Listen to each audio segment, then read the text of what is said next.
Welcome to our Future of Fireside Chat podcast powered by InFUUSE. I'm your host, Tanyette Cologne.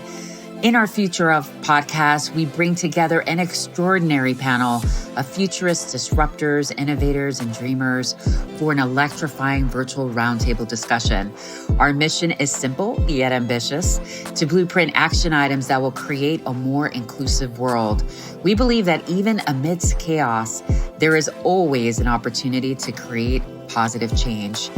In this podcast, we will explore the current landscape and identify key trends and challenges that are shaping the future of work, the future of business, the future of health, and our society as a whole.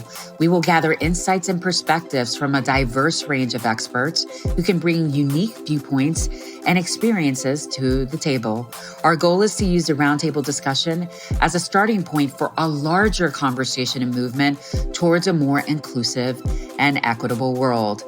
Join us as we explore questions such as how technology can be leveraged to help humanity, what challenges are facing marginalized communities in the workplace, and how we can build more resilient and adaptable communities that can withstand the disruptions of the 21st century. By the end of this podcast, we hope to have identified specific action items and recommendations that will help us create a more just and sustainable future. So sit back, relax, and get ready for an electrifying and thought-provoking discussion with our incredible panel of experts. This is the Future of, powered by InFUUSE.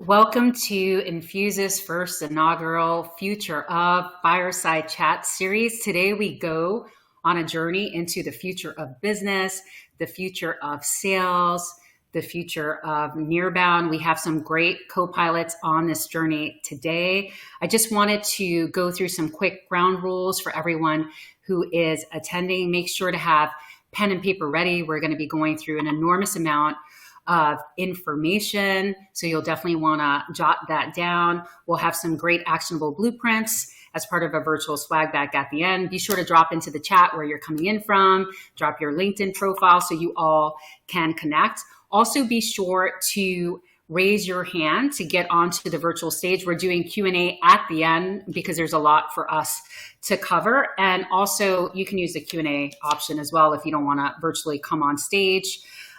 Today, our main goal is to get you inspired, educated, and ready to take action. I love this quote by Peter Drucker that says, "The best way to predict the future is to create it." And this one, of course, is a homage to the Partner Hacker team. Trust is the new data, but trust is also the currency in business. We have a lot to cover today, so I want to go straight to introducing our panelists for Team Scaled. We have Jake Dunlap, who is the industry leading CEO on modern sales and revenue trends. As the CEO of Scale Consulting, he helps VPs of sales and business leaders break down the complexities of scaling quickly and has worked with thousands of top revenue leaders and teams globally. We have Kendall Gallagher, who is the head of sales and partnerships at Scaled. Kendall has spent nearly a decade as a sales leader, pioneering new markets, leading business development, and account acquisition. Kendall is a consultative seller at her core. Word she lives by, which I love, is you're not a great sales leader until you've developed a great sales leader who's developing a great sales leader. For Team Partner Hacker and Reveal, we have Isaac Morehouse, who is the CMO of Reveal and the co-founder of Partner Hacker, working to bring Nearbound to B2B. And then we have Kevin Linehan, who is the director of partnerships for Reveal. Kevin has spent the last 12 years building and scaling partner programs in SaaS for HubSpot, Drift, and Impact.com, just to name a few. So we're going to jump right into it because there is quite a bit to cover. So Kendall, you're on deck first. We know that current sales flows are yielding low results at this time, which is almost forcing founders and CEO to get into this mode of do more with less. What are some of the stats you're seeing in the field currently? Yeah, well, overarching, do more with less. I mean, that's like, it's the common theme, right? But, I think where, a lot of sales leaders and founders might get it a little bit wrong is, when they think of more, it's like more activity, more outbound, more, customer touch points, just like increase activity. And you don't need to do that. You just need to increase, your very intentional, personalized outreach. If you guys were in the lobby, you saw me giving my spiel on making sure that you're meeting your buyers where they're at. And so when I think about statistics that, really kind of push that through. And, I did a quick review on this, was 78% of B2B tech companies saw a pretty significant increase in their e-commerce sales revenue last year. And so that's a perfect example of people knowledgeable about your product or service, want to go on the website, want to buy, they want to go fast. So, doing more with less is making sure you understand how easy the sales flow once you get onto, your website is. How can you make instant buying, e-commerce buying easier? So that's one kind of area you can dig into just based on the stats we saw last year. And then it was a report by Topo that out of B2B tech organizations that have an ABM, like a formalized ABM strategy, only 34% of them are running them with 50-50 sales and marketing combination and collaboration. So, there's a lot of duplicative efforts. If you have an ABM strategy and your sales is not a part of that, guarantee your sales team is duplicating a whole lot of messaging and content that marketing already has at their fingertips, going after, very similar strategic accounts or the same strategic accounts. And yeah, I mean, that's what those two statistics stood out to me for why doing more with less is important, but it doesn't necessarily mean more activity. It just means being a lot more intentional about how your buyers are buying. Jake, what does the future of sales look like from the perspective of scaled? I mean, that's a pretty big question to go into all of it. I love what Kendall talked about. So I'll just, kind of put that as point one, which is I think we're going to see more and more people have to activate multiple sales funnels, meaning right now, most sales processes are very one size fits all, right? Everyone comes into the conveyor belt. They all kind of get the exact same experience. They get qualified and then this and this, and they're not very customer centric, and they really don't understand where someone's at from an intent standpoint. Again, are they at step 0? Great. We need to put them through the process. Are they at step 6? And they're like, look, I'm already using your competitor. I've already done my research, and are we able to meet them there? And I think most organizations have not evolved to have multiple sales tracks based on intent. That's one. 2 is finally figuring out how to better leverage technology, meaning companies invested a lot in sales technology in 2021, and most of them did a pretty poor job of implementing that technology correctly. And so, again, as you mentioned before, this do more with less, the problem is they can't do more with these tools that they bought because they never really fully integrated them. They just kind of threw them out to the group. They let people use them, and there's a lot of technical debt that they built up over a few years. And so they're not seeing the promise, that was given to them of, if I spend $1,500 per month per rep, I'm going to now see that rep become 50% more productive. It's just not happening. And so I think as we continue to scale, getting our tech stack integrated and working correctly to allow us to do more is going to also be critical. So letting customers buy the way they want to buy, external facing, and then internal, just making sure that we're optimizing the spend to see the productivity lift, I think is going to be critical for every sales leader. All important points. Now we know that AI is all the rage now. It's taking front and center because of Chat GPT's success. Where do you feel, what role will it play in the coming years when it comes to sales specifically? Well, I'll chime in. If right now you find yourself in a role where you're being asked to purely qualify people, you're being asked to send outreach that's like really not customized, you're not being trained on industry trends or how to become an expert in your space, whether you're on the SDR side or the seller side, what do I need you for? And I know that sounds pretty harsh, but the reality is, customers want to talk to people who are experts, and I want to talk to people when I want to talk to people. And so in my opinion, Chat GPT is really just accelerating trends that were in place, where customers have always wanted to talk to people that were expert, and every salesperson thinks they're an expert in a space.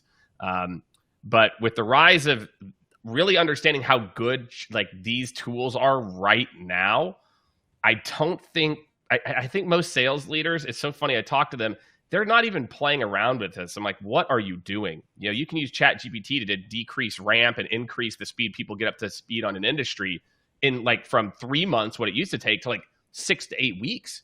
And so I'm nervous that I don't think many salespeople, like if I was early in my career, I would look at Chat GPT and I would say, wow, am I going above and beyond to really understand the techniques of sales?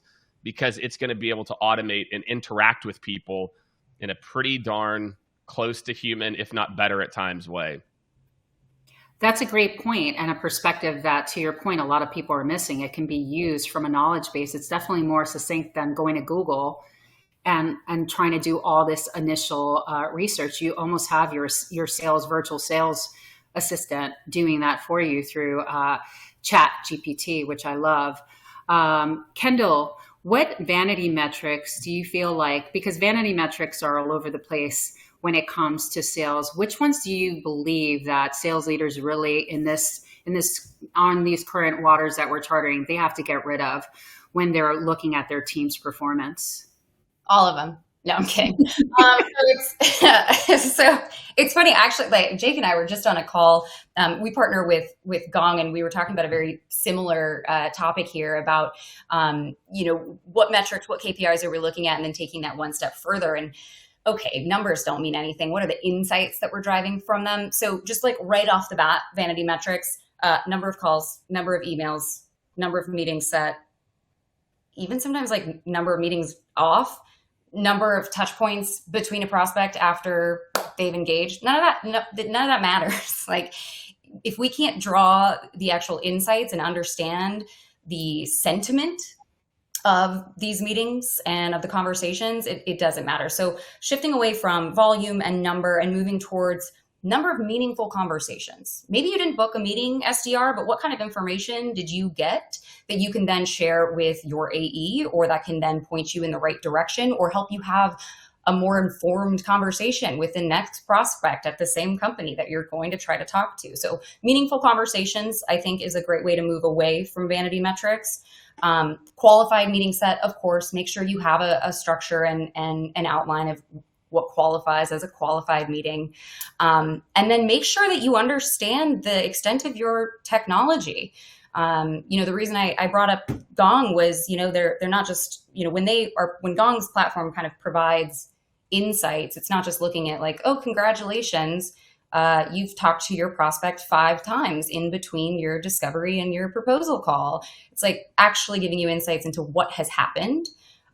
So make sure you're utilizing your technology to uncover insights. And if you don't have tech that enables that right now, that's totally fine. Just make sure you understand what insights do you want to try to drive, get that out of your reps. But we should just be tracking very qualitative metrics. No more of this, how many calls are you making? Yeah. It gets away from the whole transactional mindset. I mean, I was part of a world-class sales organization that was pretty visionary for that time. And that was their go-to. It was kind of like they didn't care what it took for us to get there as long as we were providing value. So the rest of it was just like window dressing. So those are important points. Jake, I'll turn it over to you. Jared Fuller from Partner Hacker, he has this saying that's called random acts of go-to-market, which I love. And that's basically when a company is going out into the wild and they have their fingers crossed and hoping, they're throwing out a lot of potential things out there, hoping it will work. Walk us through some foundational elements that have to be there for a company to start positioning themselves as a future of sales org. I talked about a few of them, and again, Kendall mentioned it too about meeting people where they are, and in the journey, in the process. It's interesting to think about the future of and what this is going to mean for a lot of these organizations. I guess if I had to put my finger on maybe just a few of the, elements that stand out from organizations we see that are performing at a high level. One, I would say they know how to harness the power of LinkedIn. It is still, believe it or not, is actually still pretty early for a lot of industries on LinkedIn. people are shocked at like how many of their buyers are actually on LinkedIn and interacting.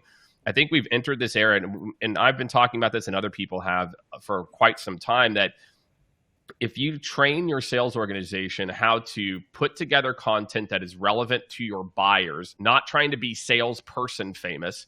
So for all my sellers out there, listen, we have one of two choices. You can choose to be cool and get a bunch of likes because you've got this great sales advice, or you can choose to be relevant to your buyers, or you can sell something to salespeople and then it's a win-win.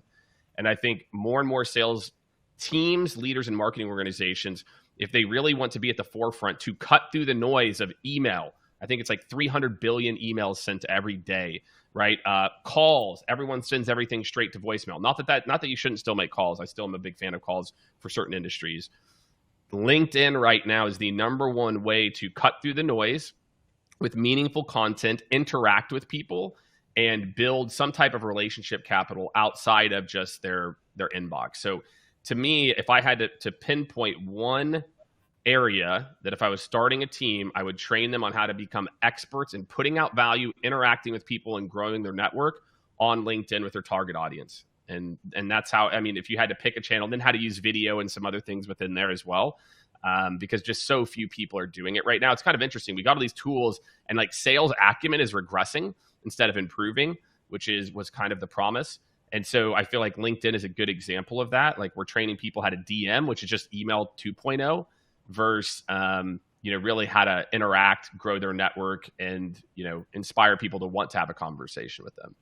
100%. It's based on intention versus, again, that whole transactional mindset of just automating those connections. As a follow-up question, Jake, there's a lot of chatter about whether or not organizations should go more towards smaller sales teams, almost what I would call the Navy SEALs of sales, versus having bigger teams for a go-to-market approach. What are some of your thoughts with that, or what have you seen in the market?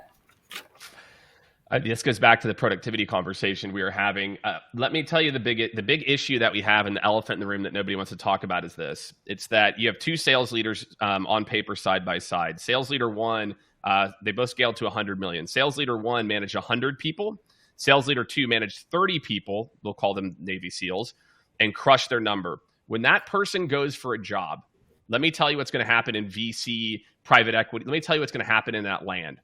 They're going to say, oh, well, Jake managed 100 people. He knows how to scale leaders. He knows how to scale. Right now, we put very little street cred into people's ability to be able to do things very effectively and efficiently and productively versus, I call it empire building.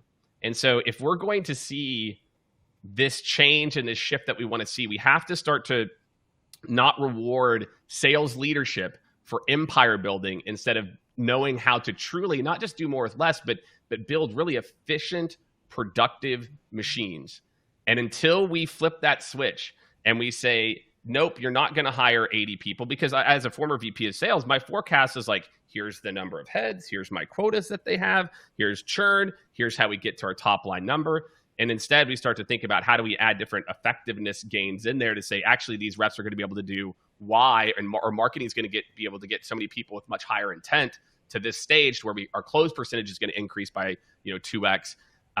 But the empire building is the number one hurdle we have right now for sales leaders not wanting to build teams as effective as they can, because their worth is judged by how many people they manage.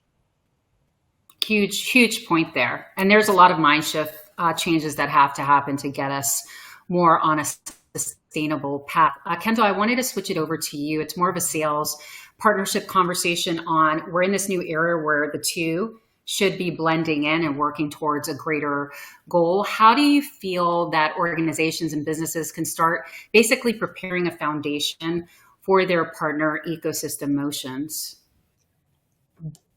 Yes, this is the future of sales partnerships. And it's not just because I head up partnerships, I promise.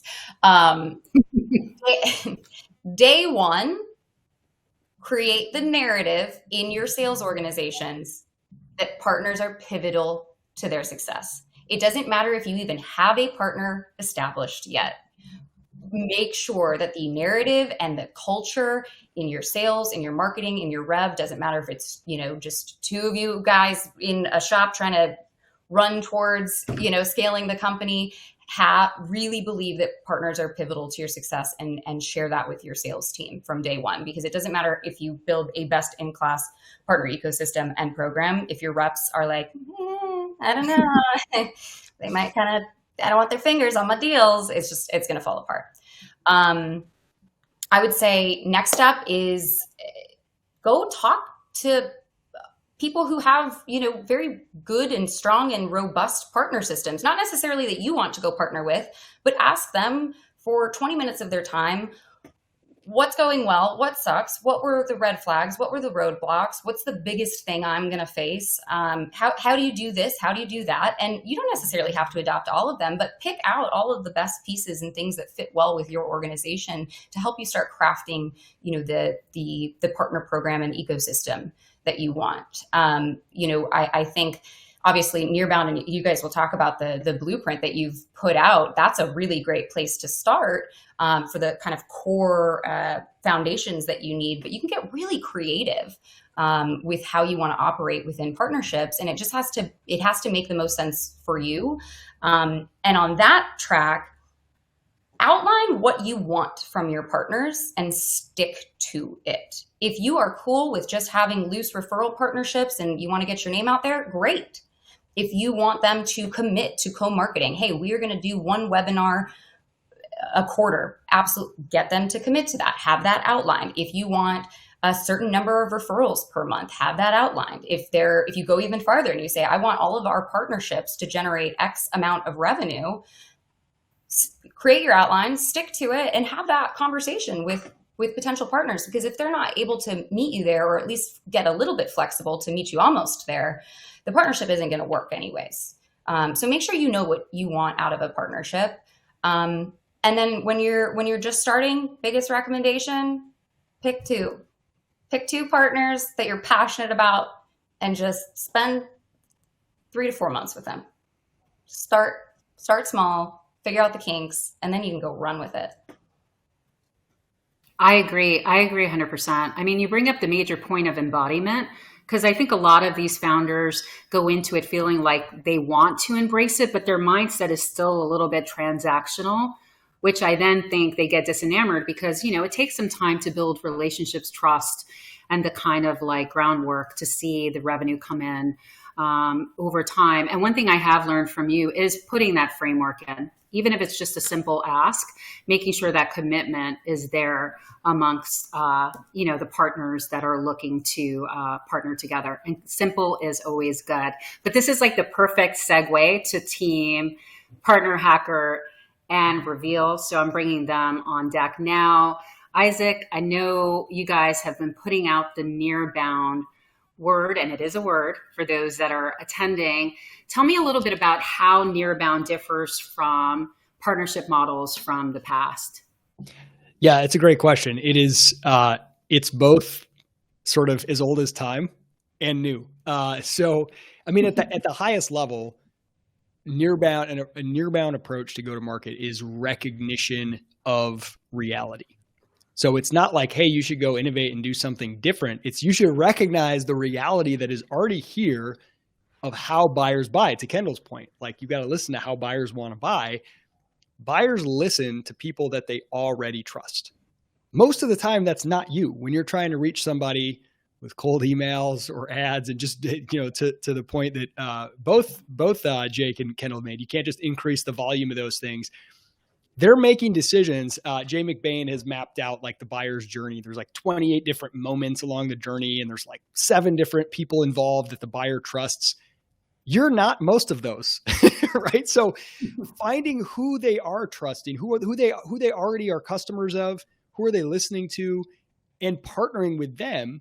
I mean, it's very, very simple, but it's just a recognition that with all the noise today, it's harder than ever. I feel like there was the digital age, hit us, and there was kind of this window where everything was new. So you could just hit people with cold emails or hit them with ads. And then you had to get a little more targeted with those things.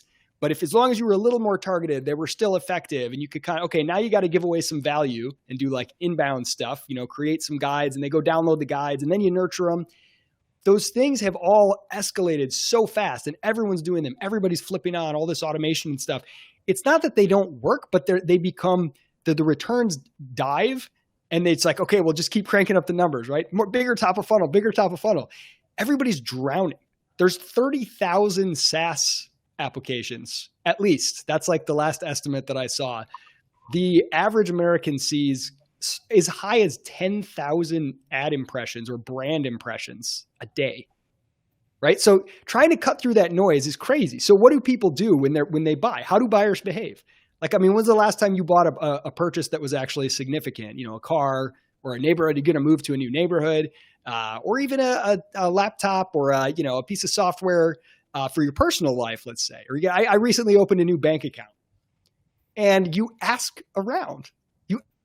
Ask people that you know, people that you trust. Because what's happened to Google? You go in Google, everything has 4.7 stars. Every review is miraculously almost perfect, but not quite. So it's more believable, right? Like, we don't trust it that much anymore. So any of those things that are just kind of like out there in the mass, you go Google and the first 10 results are all just like SEO gamed.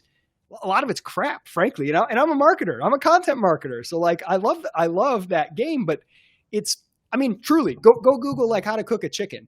The first thing you get is like 2 pages of like ridiculous copy that wasn't necessary to the recipe because it's trying to game the SEO. So nobody trusts that anymore. So tapping into the relationships they already trust, that's what nearbound is. So how does that differ from partnerships in the past? I don't know that like fundamentally it's the same thing, but I think the key difference right now is that it's a philosophy, not a department. That's the big shift. It's not like we have our partnerships department or our channel over here, and these are people that are trying to sell our product indirectly, and they just do their thing over there. That doesn't work anymore. It doesn't matter if you're PLG, doesn't matter if you have outbound, if you have inbound, every single department, product, customer success, every department needs to employ a nearbound strategy. They need to involve partners to get more with less, to have the trust of those buyers, right? To make sure your product is integrating, to make sure you're serving your customers and reducing churn by connecting them to Jake's point. I love what you said, Jake, that buyers, they don't want to talk to a salesperson. They want to talk to an expert. It's really rare that the salesperson is the expert that has been to where your buyer wants to go, right? That been to their promised land. So can you find them and partner with them? And that's true for sales, marketing, success, product, right? Across the board. So I think that's what's different is not looking at partnerships as a department that sits off in the corner and hopefully goes and gets us some little icing on the cake, gets us some extra distribution through some of these other channels. No, it's a philosophy that applies to every single department. Bring in partners because, not for no reason, not just to make things less efficient, but because your buyers trust them. So that was a really long tirade, but we'll let Kevin hop in next. Retweet. Love it. And we'll be diving in with Kevin in a minute. I kind of wanted to just add like a follow-up question, Isaac, with trust, because this seems to be, it's a simple concept, but it seems to be one, again, where there's this little tug of war happening when we talk about trust nodes. Obviously, partnerships and Nearbound allows for that. But what does that look like as far as give first wins? We use that hashtag a lot, right? Give first. Can you walk people through in the most simplest terms, why they have to embrace it? Because I think a lot of the times people still sit in that pocket where they give and they're still waiting to get. And it does feel doesn't feel authentic because you feel it on the other side when it's happening. Yeah. And this is a really tough spot for people. It's funny when we talk about, nearbound selling and partner-led everything. A lot of times people are like, okay, cool. I get it. I agree. Now give me the tactics. And there's a place for that. And we get really tactical in the guide that Kevin wrote, the ultimate guide to driving revenue with nearbound sales, very long name. But I always kind of step back and think it's not so much about that because once you really get it, once you've like swallowed the partner pill and like had the light bulb moment, to Kendall's point, the creativity starts to flow. The tactics are endless and you start to see the world differently and the tactics become easy. But when you're like, yeah, I get it. Partners are great. Now, what do I do? Often the person who's at that phase, what they're really thinking is, great, how quick can partners start sending me leads? And it's like, it's different than that. Yes, you have to affect the bottom line. Otherwise you go out of business. I'm not pretending this is some like we all just hold hands and nobody makes revenue anymore. Like, no, of course it's not revenue. But there's this great quote by Bill Walsh, the old football coach. He would say the score takes care of itself. If we do all the right things, the score takes care of itself. So if you take care of buyers and the people buyers trust, your partners, if you listen to them, create value for them, take care of them, the score takes care of itself. It truly does. And you see this. So here's a concrete example of kind of this give first mentality. It's like a really silly sort of, it pulls in LinkedIn as well, actually, Jake, in terms of how buyers actually, where they live, living in market with them, how they buy. So I will have people sometimes hit me up in the DM and say something like, hey, I listened to the Partner Up podcast. I had a question. At my company, we're struggling with X, Y, and Z. Do you have any thoughts on that? I'm not the world's foremost expert on partnerships, but because we've got this podcast, we've got people that like follow us in the partnership space. So I'll say, that's a great question. Do you mind if I go and ask that publicly on LinkedIn? And I won't name you. I just want to post it. I'll say, sure. So I'll go post this. Hey, here's a question. Would love to hear from all you partner people. Right now, immediately, I'm creating value. Even though it's an ask, I'm saying, hey, give me your thoughts. I'm creating value if I tag people because I'm flattering them, right? I'm saying you're an expert. I'm making them look good. I'm elevating them. I'm bringing them in. They give answers. Those answers are creating value for the person who came to me and asked for help. Also, that becomes a advertising opportunity for someone who maybe they're a service agent and they say, hey, look, here's what we do for companies who are struggling with this. Boom, boom, boom, boom, boom. And then that person's like, oh my gosh, can we talk? I've seen this happen right in the chat. Oh, we should connect. Great. Let's take this to the DMs. We're going to talk. And then business spits out of it. So value's being created for someone who's commenting on my post. Maybe I don't even know them, right? And as simple as that sounds, it's like now I have created goodwill and social capital with multiple parties. The people I asked for help publicly, the person I provided help to by sharing their question publicly, right? The people who commented on there. And I'll often follow the comments and I'll follow up and I'll DM that person and say, hey, you might want to check out this person's comment. They really have something there just to make sure that loop is closed. What's the result? How can I track? What is that going to do? I don't even care because I know because I've experienced it enough times. One of the many parties involved in that little give first example, one or more of them, they're going to come back later and be like, hey, I've been following your stuff because I saw this post. Thanks so much for helping me with that. We should partner up on this thing over here. Or, hey, are you looking for sponsors for your next event? Or, right? Like it comes back to you because you have created, everyone's ready to help you. Or if I need to go ask them for a favor, they're ready because I've already deposited social capital with them by giving first. So that's kind of an example of just like out in the world, kind of like marketing type stuff. But this is true for salespeople. If you're looking at partner overlap and you've got an account that you're in and they're not, it's a prospect for them. You could proactively go to them and say, hey, I noticed you're looking at this account, right? Like here's a concrete example. Maybe you see that you've got a customer and they're a customer of another company in a space. And all of a sudden they're now a prospect or a customer of a different company in the same space, right? You can go to your partner and say, hey, it looks like you're about to lose this customer, right? Or did you already lose them? They just became a customer of one of your competitors. Can I help? Can we, is there anything we can do, right? Like reaching out proactively when there's nothing in it for you. They're already your customer. Guess what? Next time they've got a customer that's your prospect, you go to them and ask for help and they'll be ready because you came to them, right? So anyway, that's just kind of like, that's how you build trust and that's how you win in the long term. I love it. And it's a great example for people to embody. This is for either you or Kevin. What have you seen as stats for revenue production and growth for companies who really nail their version of the near bound playbook? Because we know it's not one size fits all, but they're taking framework and taking it out into the business world. What have you guys seen when companies have nailed it and they're doing it correctly? Kevin, you want to jump on this? Isaac, I think you had the stats all ready to go, my friend. Fire them off. All right, I'll just list off some stats. No commentary this time, I promise. So deals that involve partners, 41% higher win rate, 43% larger deal size. Companies that partner, that are partner first or partner heavy, 21% higher compound annual growth, 20% increase in upsell revenue, Let's see here. 10% higher customer lifetime value, 13% lower churn rate. Yeah, I mean, that's just like a handful of them, right? These are from several different sources. So yeah, I mean, it's like the data, when you go look at the data, deals involving partners improve pretty much every metric. Yeah, definitely on retention as well.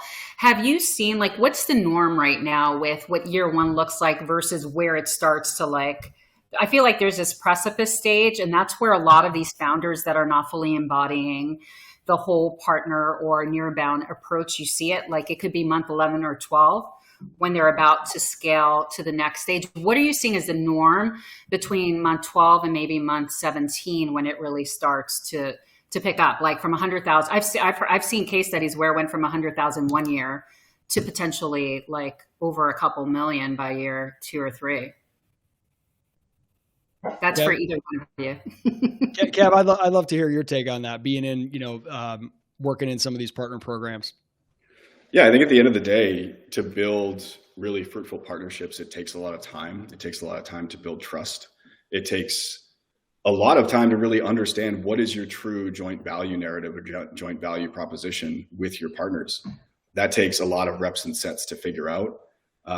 There's a really steep learning curve, frankly, to get partners, you and your partners, to sell effectively together, right? All of these things take a lot of time, but they also are compounding efforts, right? So the more that you do it, the more that you reinforce the right behaviors, the more that you coach to it, the more results you ultimately will have. But when you consider, depending on the size of the business and who they're selling to and what the sales cycles are, just getting into the door and starting to co-sell with a partner, that's going to take time. You're going to run a longer deal cycle potentially, right? Partners don't necessarily complicate deals, but sometimes those deal cycles can be a bit longer, but they tend to lead to Isaac's point a moment ago, larger deal sizes. So there's just a lot of compounding efforts that, if you are committed and consistent, will ultimately pay you back, right? And so that's, I think, where you see that jump after month 11 or 12, where it sort of just peaks up and to the right, is it's just the culmination of a lot of consistent efforts and reinforcement, and ultimately growing more and more partners once you figure out the motions that are working, right? So to Kendall's point, she's like, you said pick 2, right? If you don't know where to start, just pick 2 partners. Well, once you figure out the motions that work with those 2 partners, you can replicate that. And now those 2 partners go to 10, go to 15, right? And as many as you need to grow and to activate over time. So it's really just I think a factor of partner activation and the time that it takes to do that effectively. And I know you and Jared wrote the Nearbound. You have this blueprint. It's people can access it, and actually anyone who attends today will have access to it. Can you walk us through, like, I know every partner program or Nearbound program is not one size fits all, like I stated earlier, but walk us through some foundational elements, some core elements that should be there as best practices that you highlighted in that guide. Yeah, the reason we put the guide together is we fought our way through this. I did in a few different businesses of how to do this right. And there's a lot of talk in the market about the importance of partnership, why are we talking about it here, right? But there's not as much sort of tactical advice about what do you need to do first, second, third, fourth, and fifth. And so that's what the guide is designed to do. And it still really is high level if those that are on here take a dive into it. But the way that we broke it down is every persona or every role in the organization, to Isaac's earlier point, has a role or plays a role in partnering effectively. And so we broke this guide down both by role or job function, and what are the things that have to happen tactically, first, second, third, fourth, fifth, et cetera.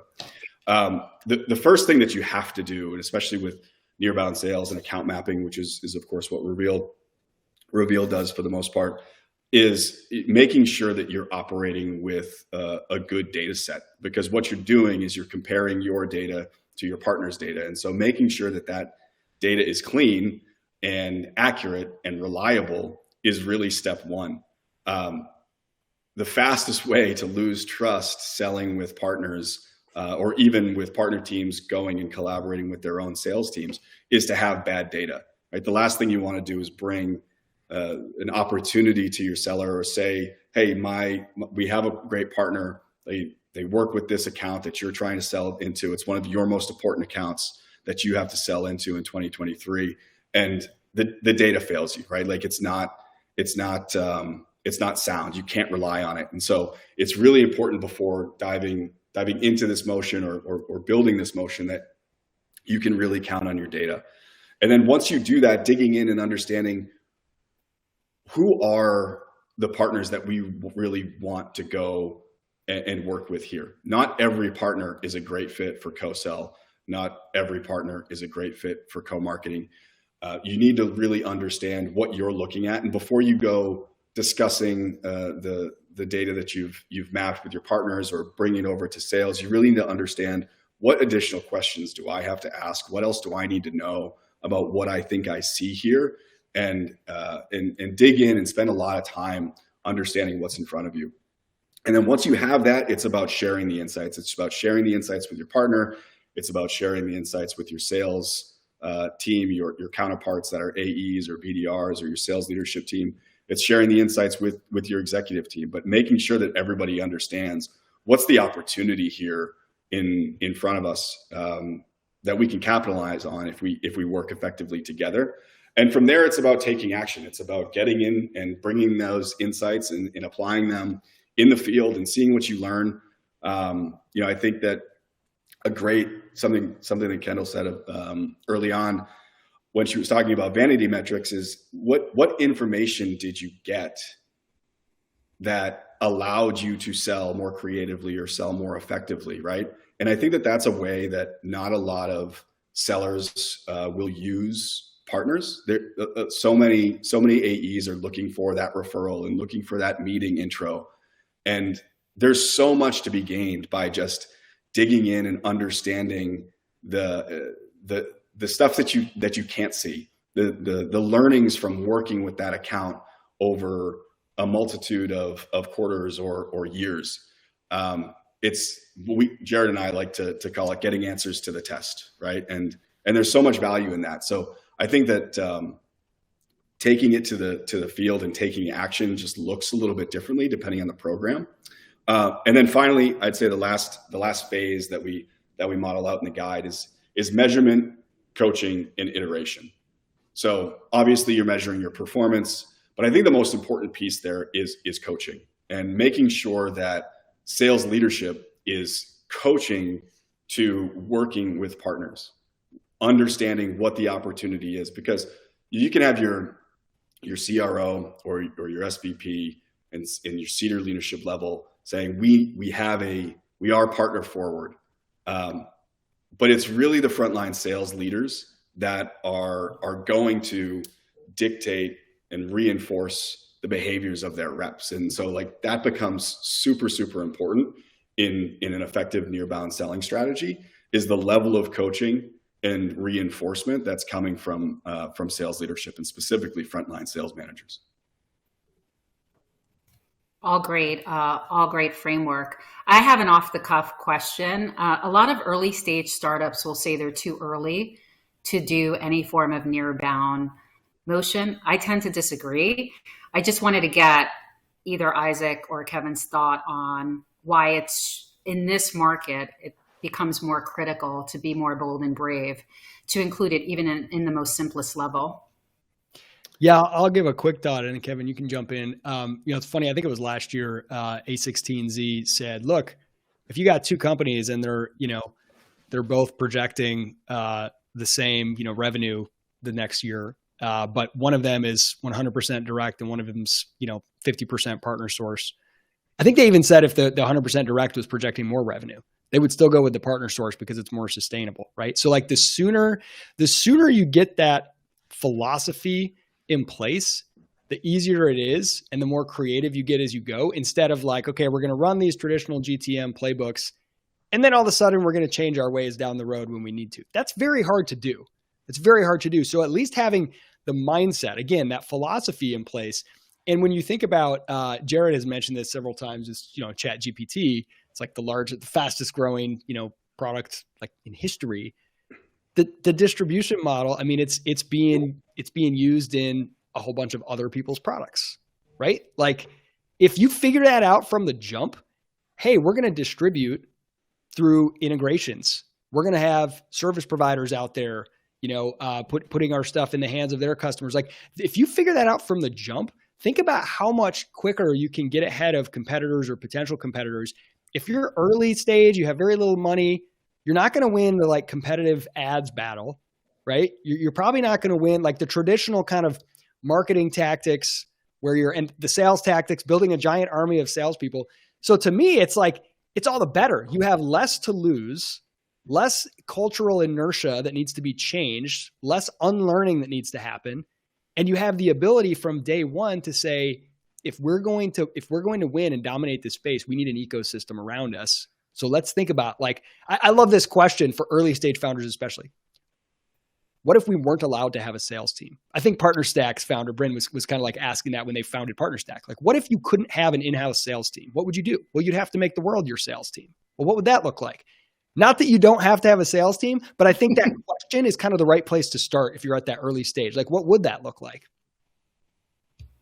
Yeah, and then be bold to leverage in and actually go for it, right? No matter what stage you're in, there's still value that you can offer a partner that's at a later stage.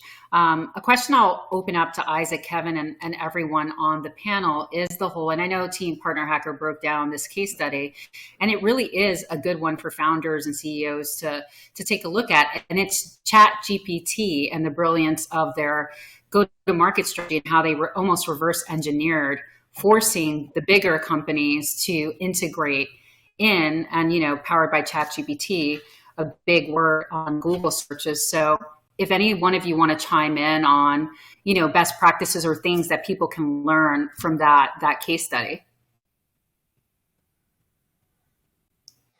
Well, what I would say is it's not for everybody, to be very clear. Like I think there's a lot of companies that want to be product-led growth. I mean, like it's the best product-led growth. Like enterprise products aren't sold that way. And it's going to be really difficult. There will be some, again, where people want to self-serve and mess around with it. I would just look at the simplicity of your product.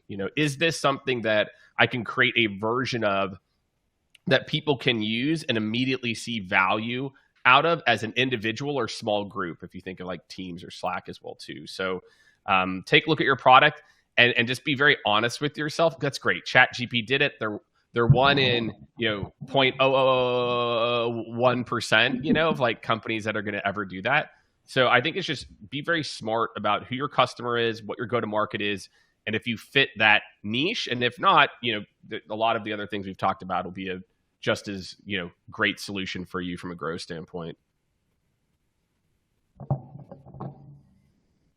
Isaac or Kevin?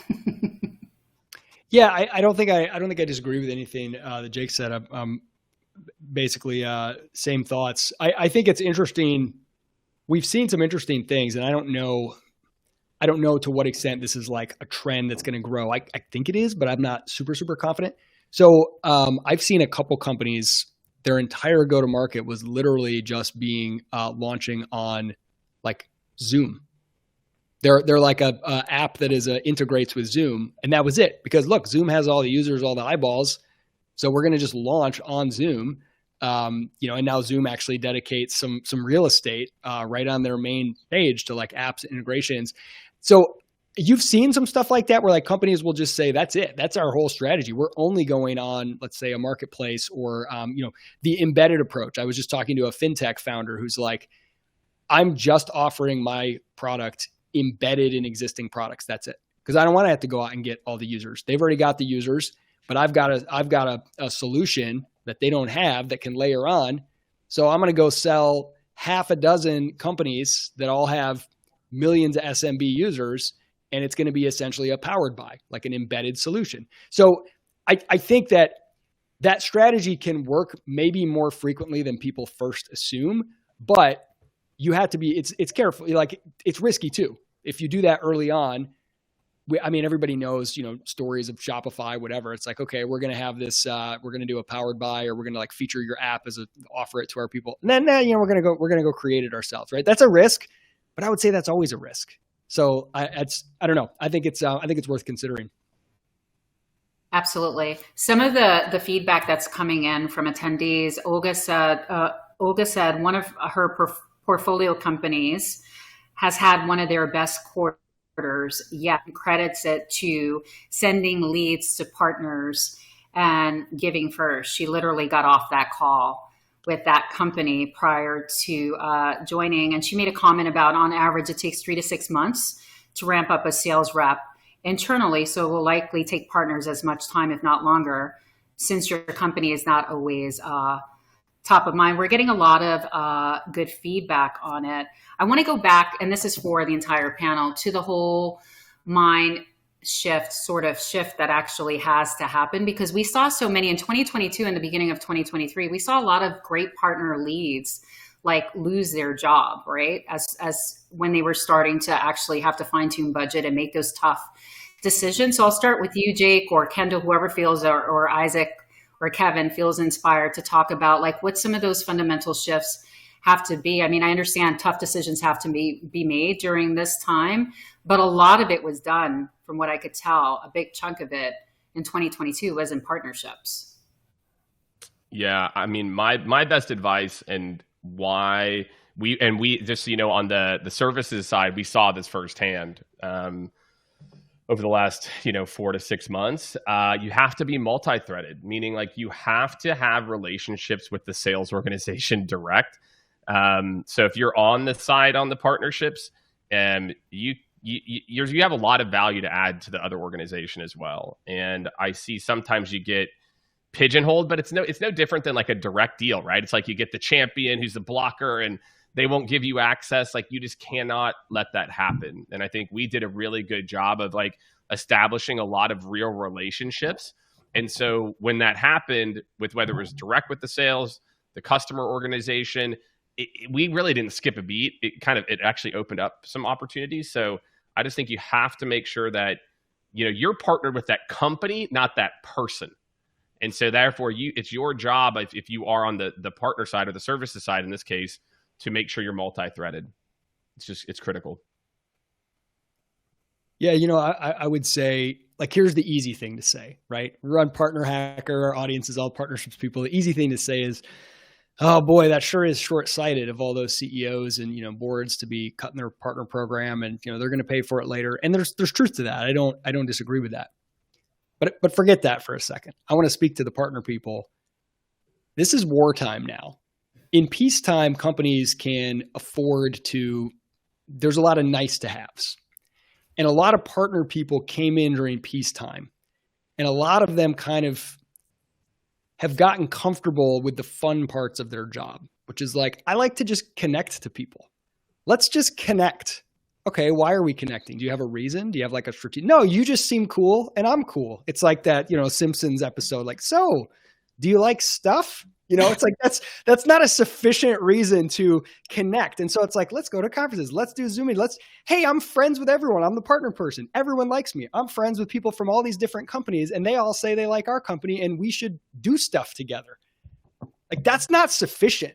You can't just do the fun parts where you're friends with everybody unless it turns into something. You have to have some actual value. You have to have a causal chain. It's funny, Jake, we're talking about ChatGPT. I was thinking about the ways in which sort of the operation, like RevOps functions, if you can just tell in plain English what you want, a lot of those, like people who are wizards at pulling certain reports or setting up automated workflows or whatever, it can get replaced by ChatGPT. But what won't get replaced is people who understand the logical chain of what causes what, or what do I want? Like, what do I want to ask from my database? Who do I want to email for what? Like, hey, ChatGPT, set up an email sequence to everybody who's a partner of this person and is a customer of ours who we haven't talked to in the last 6 months. Those criteria that you're filtering for, understanding the logic of what's happening here, right? Like strategy. Who are you partnering with and why? What are they going to get from it? What's that going to do for you? Getting serious and intentional about that. Yeah, you still build trust. Yeah, you still make connections. Yeah, you still even have fun. but you do it with a purpose and you're understanding you have to deliver value. So that would be sort of my call is like, look, it's not enough to like have loose partnerships with a whole bunch of people that are like, cool, yeah, we partner. Maybe we do some account mapping together, but that's it. There's no strategy involved. There's not like, maybe we can do something together. What does that mean? You got to get really, really serious about something that's a joint value for both of you. That goes back to the less is more conversation. Sorry, Kendall. No, I was literally going to say the same thing. You know, I think I have a unique lens because I have the opportunity to talk to our clients, and I'm pre-sales as well. And so I get it. I know what the AEs are going through. I'm walking through the same process as them. And so, you know, I know that we can't hire all, like, the AEs are AEs for a reason. They're not all going to go to partnerships. But if we can find AEs that love partnerships or want to get into that, awesome. More so, we need to put our partner leads through basic AE onboarding, at least understand what their AEs are going through, what some of the risks that they're going to feel working with a partner, so that you can craft those conversations, put the people together, ask the right questions. I think that's where, you know, there's a big miss is like partners shouldn't be onboarded just as partners. They should be onboarded as sales reps. They got to understand how to talk to them. Thank you for coming to my TED Talk. It was good. It's all good stuff. We're coming close to the end. I mean, there's been a lot of information that was dropped during this segment. By the way, Isaac, Olga says she's tempted to look up how to cook chicken, I think it is. I did that. I did it. And the first thing, well, I'm out of it now, but I think the first thing was an ad for tinfoil. So there you go. There you go. Yeah. I believe it or not, I had a friend, he bought the domain. I don't remember what it is exactly now, but it was literally something like what temperature to cook something at. Literally, he bought that domain because he said he was so tired of searching what temperature to cook various things and pulling up articles that were like, we all remember the smells at Thanksgiving of our grandma's turkey. And he's like, just give me the answer. I don't need all that. Every recipe page, every recipe. My grandmother's cat's fish. Yep. That's why I make this peach cobbler. I don't know how we got on that tangent, but losing trust by gaming SEO. See, it's all connected. There you go.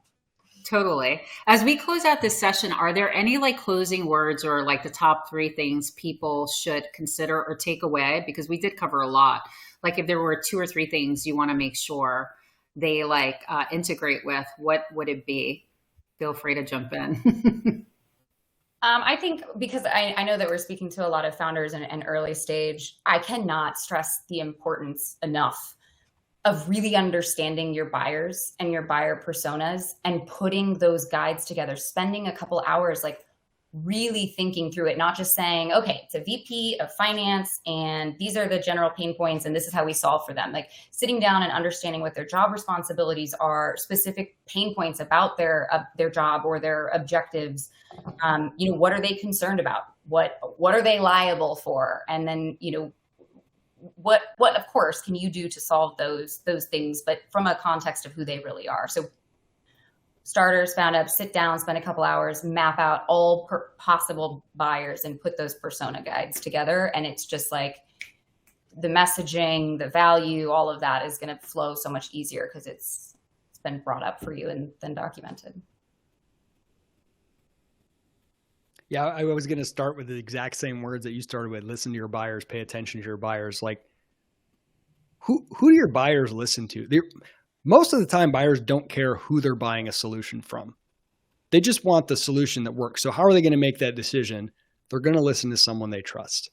Again, I mean, in your life outside of business, you know, if you're buying a house and you got a realtor and they say, hey, I recommend this mortgage company, they're great to work with. You'll just say, cool. I don't want to have to go through the stress of, I don't care who provides me. I don't care what the brand name is. I just care that somebody I trust said it's good. Who are those people along your buyer's journey that they listen to? Ask that question. You don't partner just for the hell of it or because we're saying it's a cool new strategy. You partner because buyers want partners to help them find your solution. So figure out who the people are they're listening to. We can open it up. I'm going to open it up quickly for Q&A. There's just been a lot of positive feedback on it. I think people are being a little bit shy about either raising the virtual hand to come on stage or dropping some questions into the chat. So we'll give them a couple minutes. This is always that fun part where you feel like you're on the clock. But it seems like, everyone's taking a lot of value away from the discussion today. And for anyone who joined us, our partner Trumpet, we created what we call a little virtual swag bag pod. So all the frameworks that we discussed today, Scaled has some amazing links in there. So does Partner Hacker. Some of our supporting partners, like Ryan Blair from AlterCall, he gave us some guiding principles for leadership that opens us up to this discussion. Close.io and HubSpot have some incredible offerings for clients as well. And we just have some great partners that are supporting the discussion. I just want to shout out Kevin right now. Nobody knows this. This is his flu game. If you're a sports fan, you know Michael Jordan's famous flu game. Kevin is just under the weather. He showed up anyway. He's just absolutely crushing it. So just shouting him out there. Snaps for Kevin. Thank you. There we go. Snaps. I like it. Thanks, Scotty. Highly, highly appreciate it.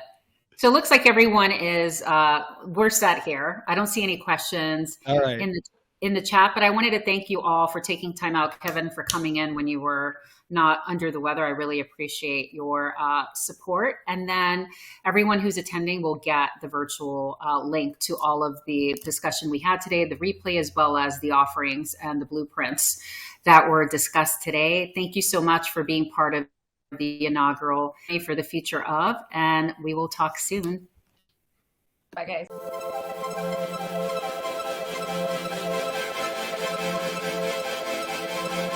Thank you for tuning into this podcast episode where we strive to create positive change and blueprint action items for that more inclusive world. We hope you're leaving us with heart full, with your heart energy ready to become a change agent in the world, that you're inspired to believe that the impossible is possible. We hope you enjoyed our discussion with our extraordinary panelists of futurists, disruptors, innovators, and dreamers. If you want to learn more about our mission at the Future of, as well as InFUUSE, you can stay up to date on future episodes and join our community. In the show notes, you can sign up for a newsletter. If you want to follow my journey, feel free to find me on Instagram under @Tanyette. That's TANYETTE.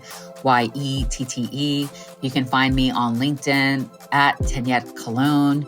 And also you can follow InFUUSE on LinkedIn as well, INFUUSE.com. Of course, I want to hear about your journey and stories as well. So feel free to send me an email at Tanyette@IN-FUUSE.com. I would love to highlight how some of the change agents and the things that you're learning with us are translating into your day-to-day life. Stay blessed. Thank you for listening. And we'll see you at our next virtual roundtable discussion. Ciao. Con mucho amor. Bye.